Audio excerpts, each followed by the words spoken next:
she added after a few gulps, wishing she were better at hiding her feelings, at saying what people needed to hear in the way they needed to hear it.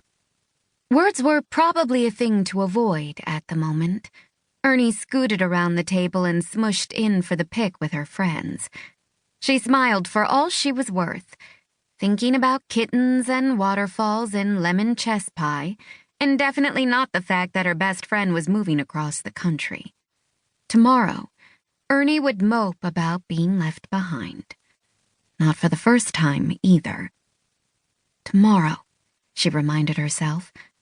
While Dia summoned the waitress, Ernie asked about Jules's new apartment in Redondo Beach, a shoebox but only 4 blocks from the ocean.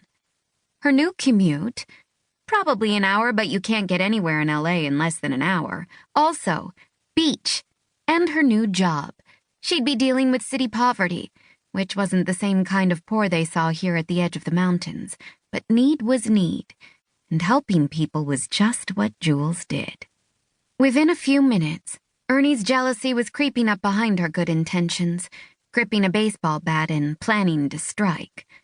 When a fresh pint arrived, Ernie was so grateful that she complimented the waitress on her dance moves, meaning it to sound friendly, though judging from the waitress's expression, it probably came out barbed.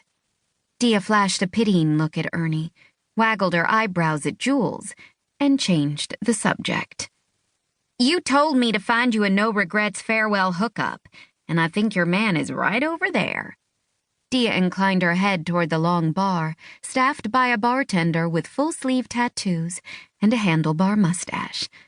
There was an assortment of dudes lined up at the bar, but her target was easy to spot.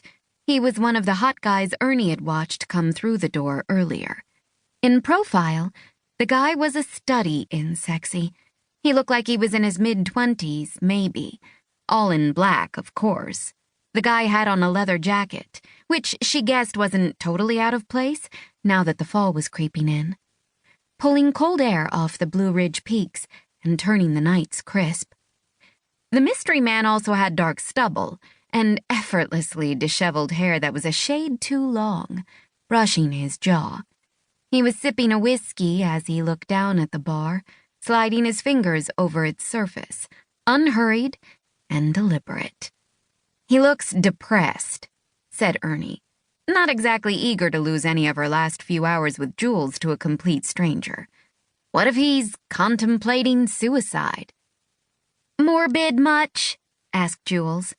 "Jules is a social worker," said Dia. "She can save his life." Jules bit her lip.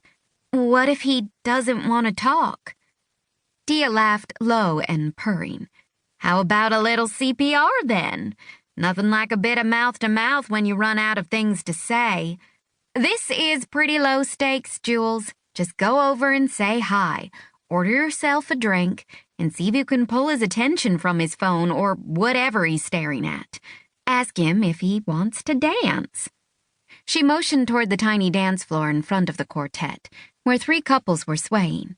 One middle-aged pair who were likely tourists, one goth pair who looked like they were considering drinking each other's blood, and one pair of neo-hippies who looked like they weren't old enough to even be in the bar in the first place. "We've got your back," Ernie blurted out after Dia kicked her under the table. "You can do this." She offered a brave smile. "You can do anything, Jules." Jules beamed. "What have I got to lose?" She stood up and smoothed her miniskirt across her thighs. "Here I go." Dia slapped her butt. "Atta girl." Ernie watched as Jules slid onto a seat next to the cute, broody guy. As her friend offered him her glowing smile, Ernie checked her phone. Just after midnight. Jules was leaving today. "Potty break," she announced as her throat tightened. "Want to join?" "You go ahead." Dia waved her hand without taking her eyes off Jules. She and the cute guy were already talking. Ernie wound her way toward a cobwebby piano on which a crooked sign was propped, pointing down a narrow hallway to the bathroom. If Jules wanted to spend her last few hours in Asheville kissing a random dude, that was her right. She'd earned this, all of it, and despite being a tall, stunning blonde, she only just seemed to be fine.